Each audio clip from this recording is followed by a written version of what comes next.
Hello,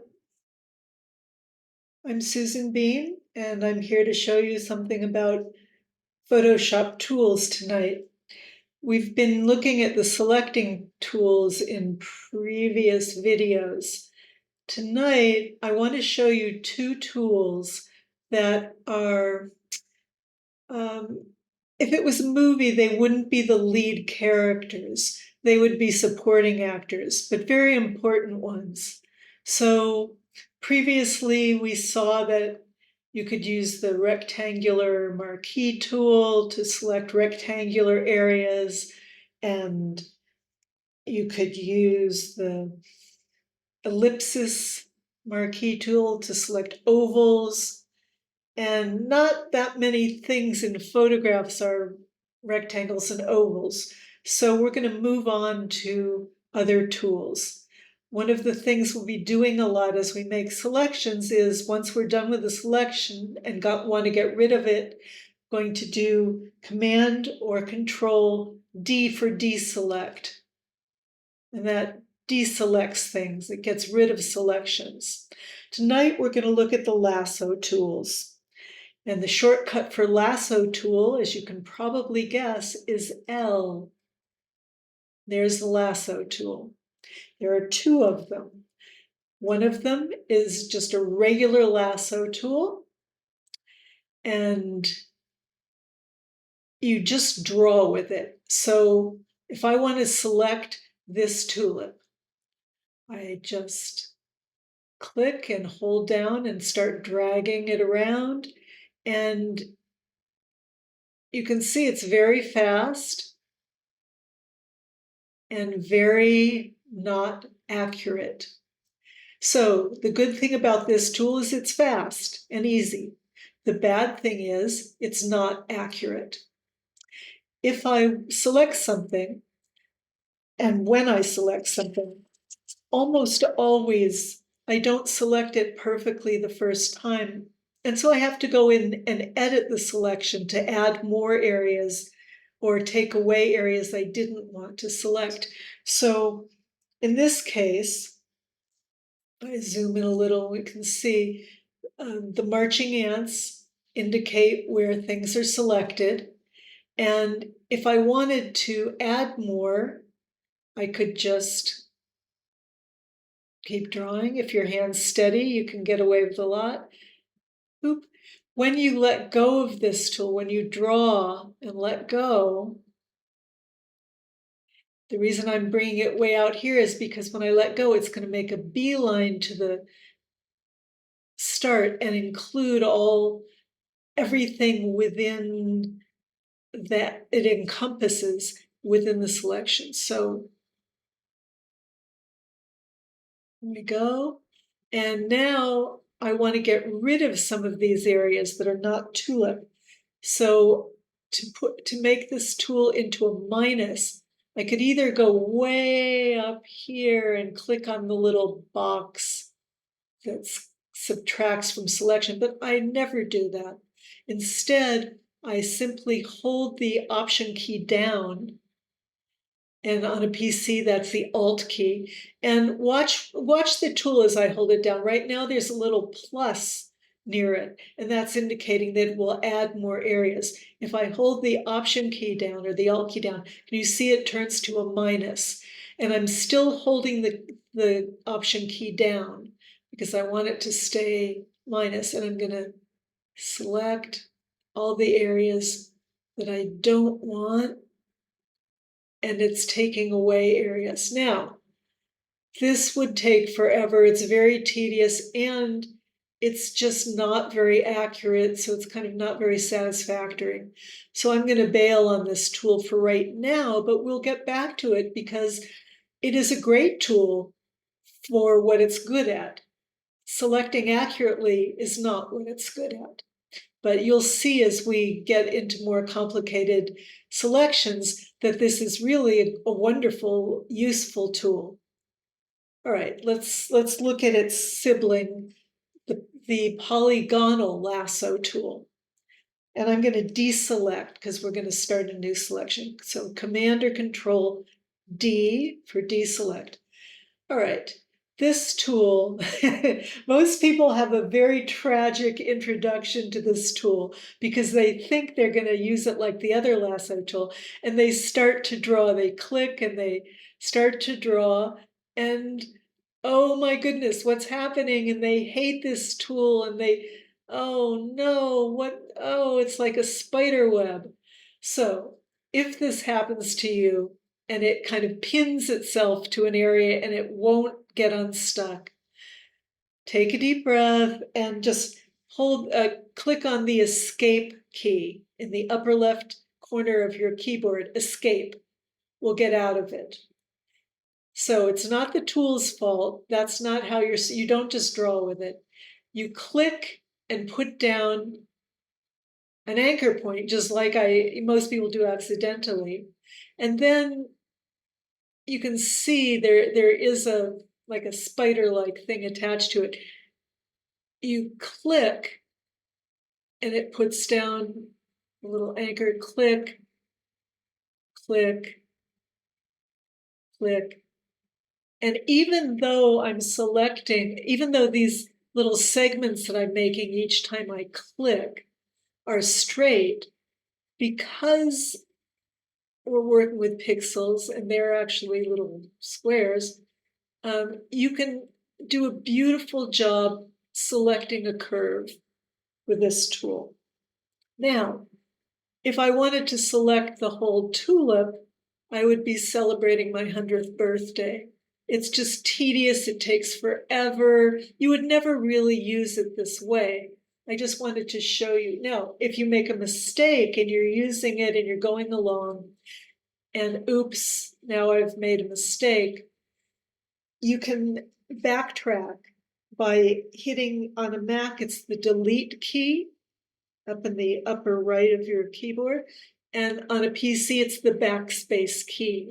And every time you hit that key, it unravels one to the last click you made in the previous. So I'll do a little zigzag so you can see that more clearly. All right, if I want to go back, I hit the delete or backspace key. And every time I click it, it backspaces to now I get where I wanted to be. I'm not going to select this whole tulip with this tool because we don't have 2 hours to watch. So I'm going to hit escape to get out of that tool. Now, if I wanted to select these tulips, I would use one of the main selection tools. I would not use the 2 helper tools that I just showed you. However, you'll see that they're really quite indispensable. So it's good to know how to use them, know how to get out of them if you accidentally get in them, escape. And also note that they obey the same rules as the previous tools that we looked at, the marquee tools. And they have feathering, so if you do select with them, they can have a soft edge to the selection.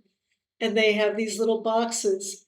It's a good idea to keep these on this second one that's highlighted so that they just automatically by default are on add, and they will add more and more areas. And when you want to put them on minus, you simply hold the Option or Alt key.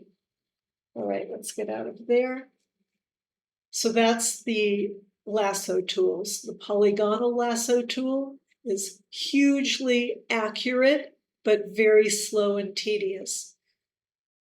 The regular lasso is very quick, but not accurate. All right, those are their personalities. Now we get to one of the tools that you will love because it's fast and easy and almost miraculous. It's called the Quick Selection tool. And I'll highlight it, and its shortcut is W because it has roommates, and one of them is the magic wand tool. So they all have the same shortcut, W. All right, and I'm gonna zoom in so you can see that better. Those are the lasso marquees, lassos, and now this is the quick select tool.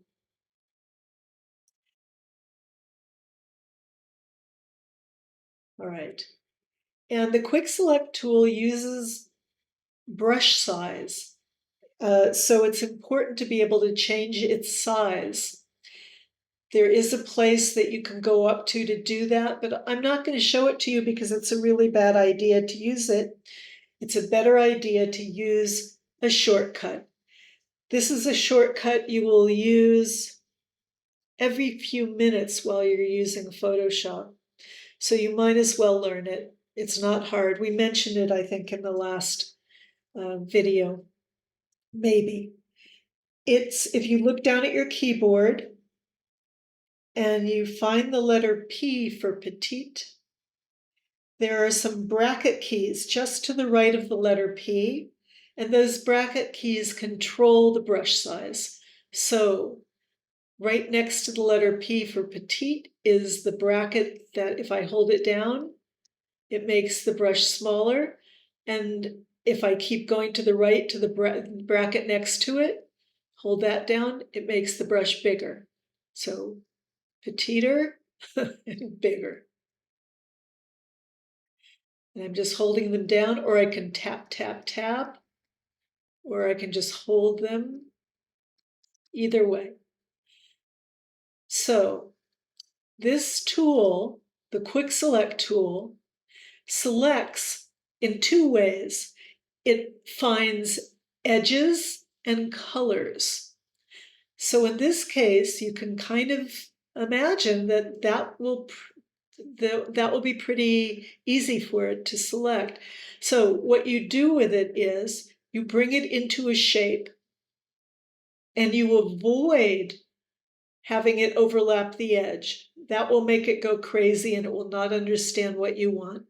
You bring it into the shape and you hold down and kind of move it around and you let it move out. It will move out, it will move its sensors out to the edge and stop where it finds an edge or an abrupt change of color. So watch, I'm gonna press down and ooh, all I had to do was do that and it went right out to the edges and stopped.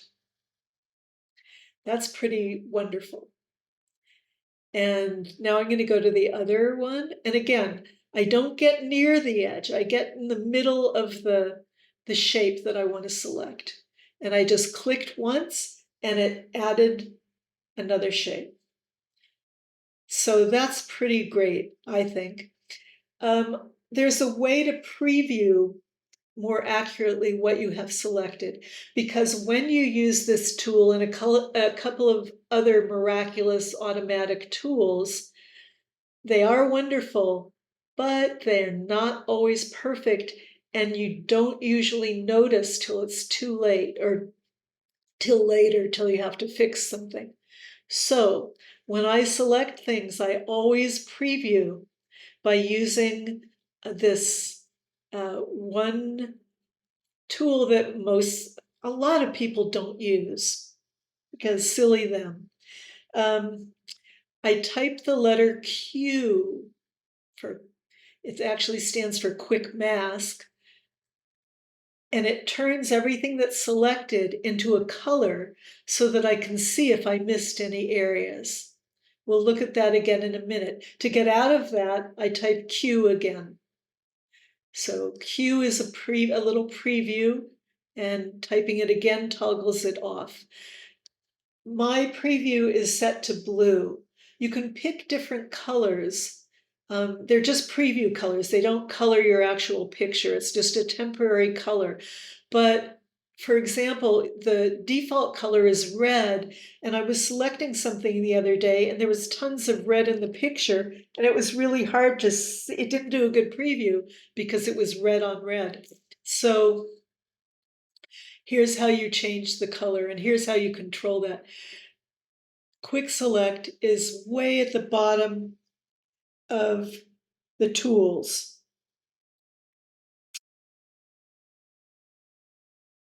There it is.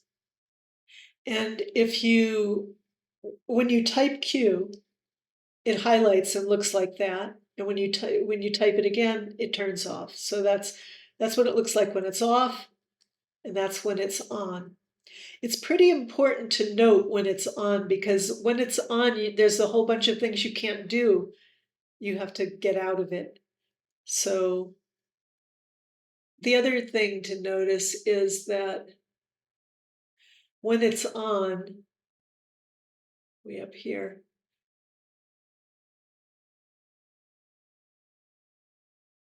when it's on, it used to say quick mask. Does it not say it anymore? Oh, it doesn't. Oh, there we go. It says quick mask in the title of your document. And when I turn it off, it goes away. So those are a couple of ways you can know if you're in quick mask. If I double click on that quick mask icon, I get some choices for how the tool behaves. And I chose that it showed me the selected areas.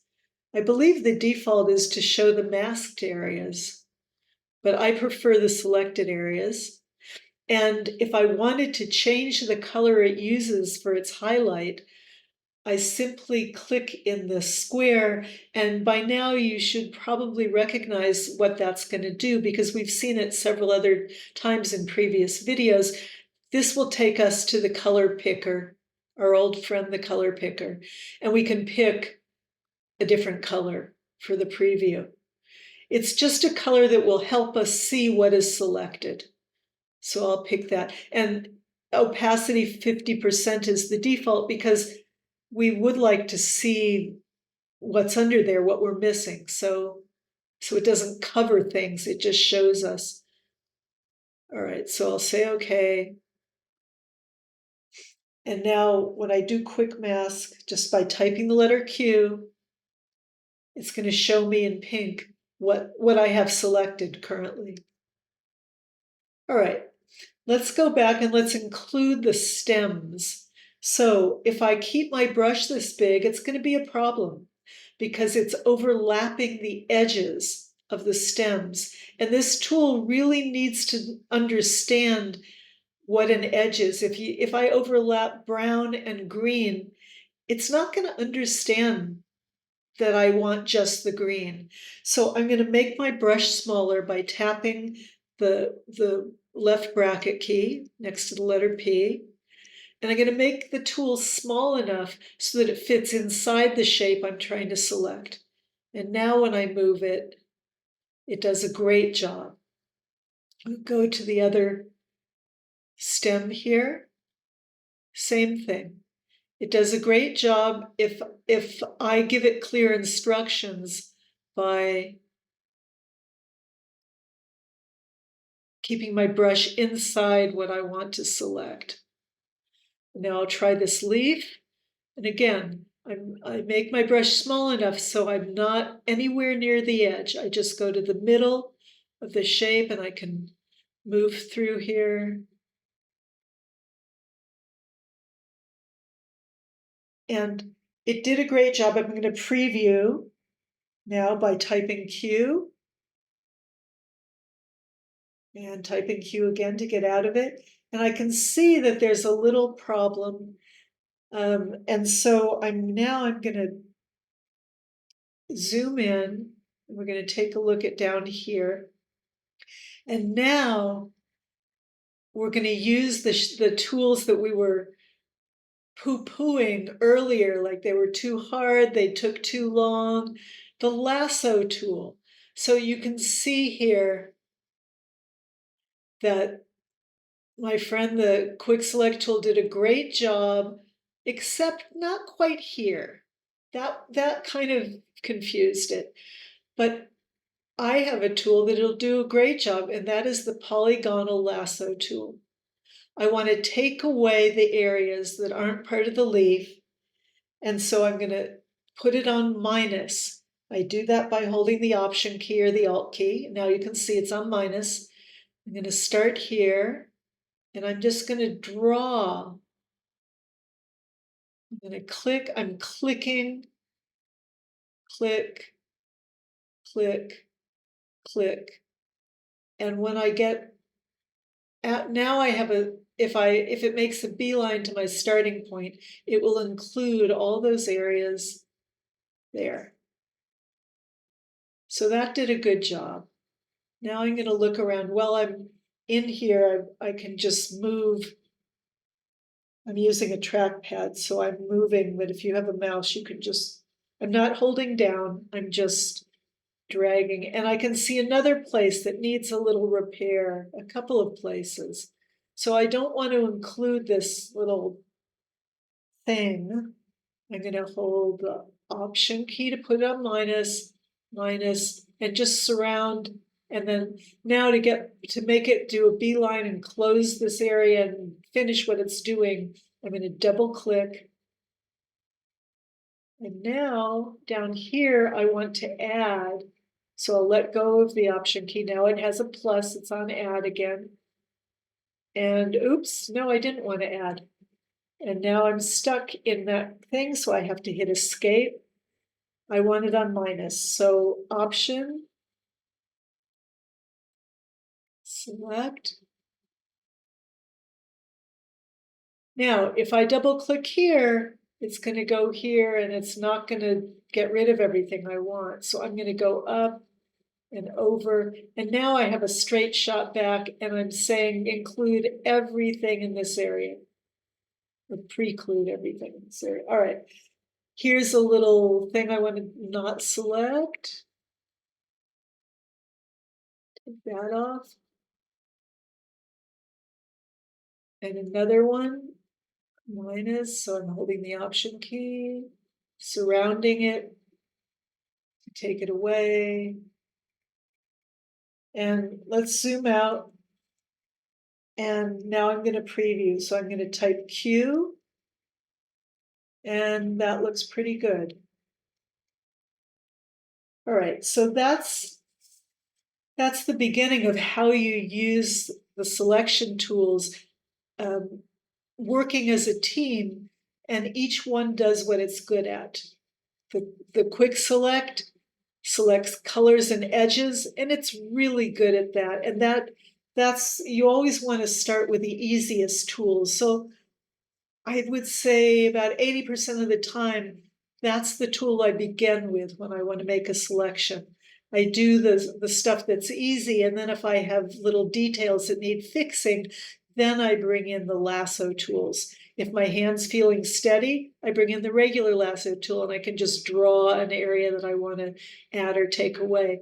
If I need to be precise, I use the polygonal lasso tool to get really super precise where I need to. All right, once you have something selected, you have all kinds of choices and things you can do. If I want to copy this and put it on its own layer without the background, that's the beginning of how you change things, change out the background in a lot of pictures. So I have this selected. I do shortcuts usually, but edit, copy, and I have to make sure I'm on the right layer. I'm not. I'm looking over at the layers, and I'm on a different layer that we don't even know what that is. So I want to be on layer 1. That's where the tulips are. So I'll try that again. Edit, copy, and now I don't have to be, I'm going to paste them on their own layer. And I don't have to make a new layer because when I paste, it always automatically pastes on a new blank layer. So edit, paste, and let's see if we can zoom a little and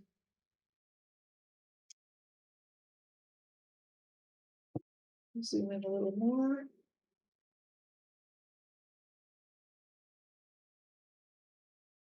The zoom is a little hard to control, so it takes me a minute to, there's a background layer, that's layer, there it is.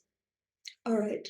So that checkerboard, as we said before, means transparent. So now we have two we have tulips on their own transparent layer, and I'm going to name the layer tulips, and we can do stuff with them. So let's zoom out.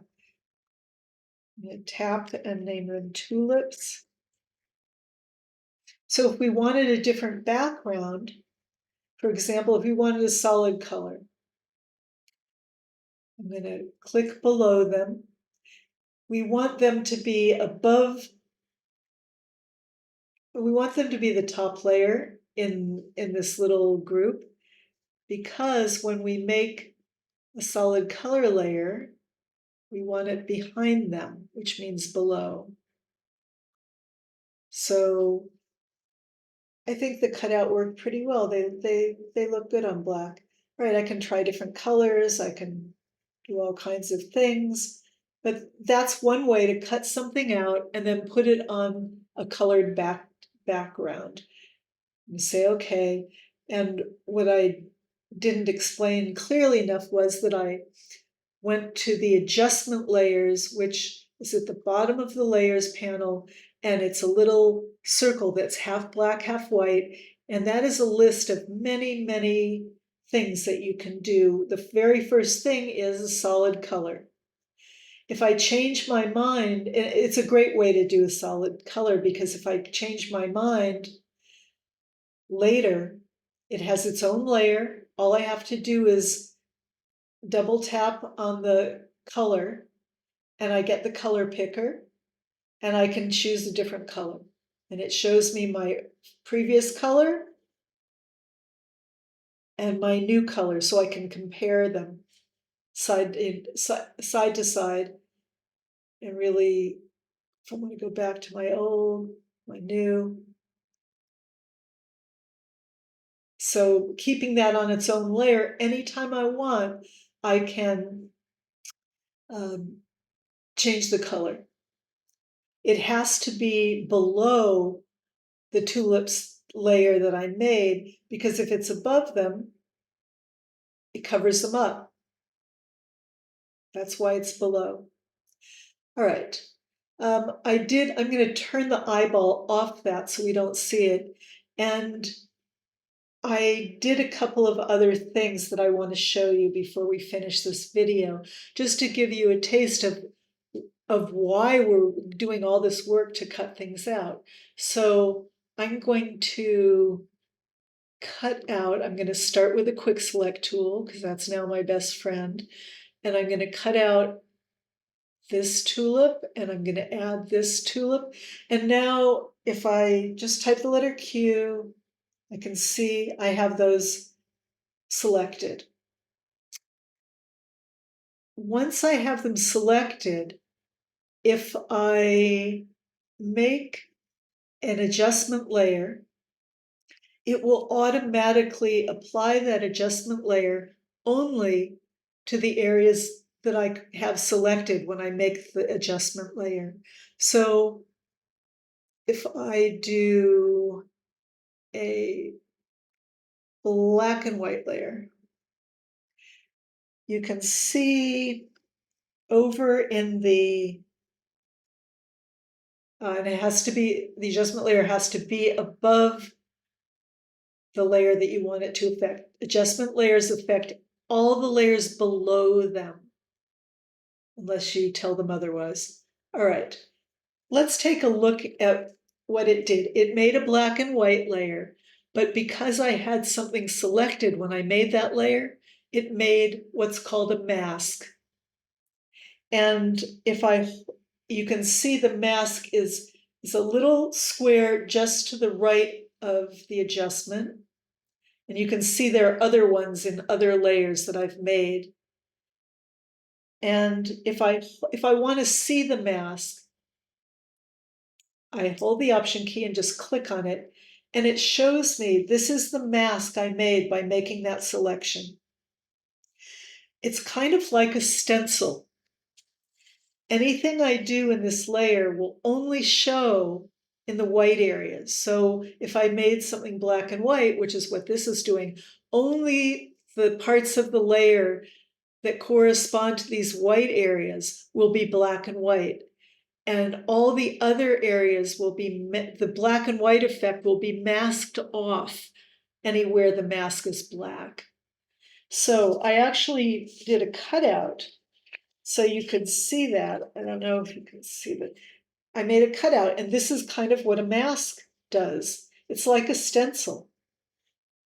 So if I took this outside and spray painted the rectangle, only the, and maybe I got some red paint and spray painted, I would be spray painting little red hands all over, because only areas where I've cut out would be red, and everything else would be masked off. So that's, I hope that makes it clear. I don't know if it did, but now I'm going to click it again to bring it.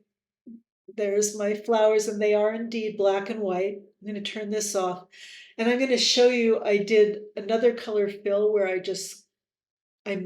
selected the the tulips, and with the selection I made an adjustment layer that made this other color, and it only filled the tulips. I changed the blending mode so you could see through it a little. I did another, oh, and then I have the mask. You can see the mask has two little, if I zoom in, you can see the mask has, you can see where the tulips are and why the color is showing through in those little white areas. And then I decided that I wanted to use that same mask on some other layers. Once you go to all the trouble of selecting something and making a mask, you can use that mask on many different layers, kind of like my hand stencil. I could take that out and do spray paint all over the neighborhood. All right, so the mask is selected. You can see it has a little white four-cornered frame around it. And if I want to, I can copy that mask and apply it to a different layer. And I did that. That's how I got all these other, you can see there are other little black masks with white spots. The one above my current layer is a little different. It's white with black spots. That's because when you have a mask and it's masking something off, and you decide you want to mask the exact opposite, you can just switch from black to white and white to black. And here's how you do it. Here's this mask. I'm going to hold the Option key so you can see it. And if I want to switch, it's called inverse. I do Command I on a Mac or Control I on a PC. And now it's masking off the flowers, and whatever that layer is doing, which is covering something with green, it's only going to cover it where you see the white areas of the mask, and it's going to not show it where there's black. So let's look at what that looks like. This layer is green, and it's showing everywhere except the tulips, because that's what the mask is telling it to do. All right, so that's probably enough for one video. The next video, I'm going to show you two more major selection tools. The quick select, is you saw, was really easy and fast, and so are these other tools that I've been waiting to show you. You'll appreciate them all the more. So I hope you learned something from this, and I hope to see you in the next video.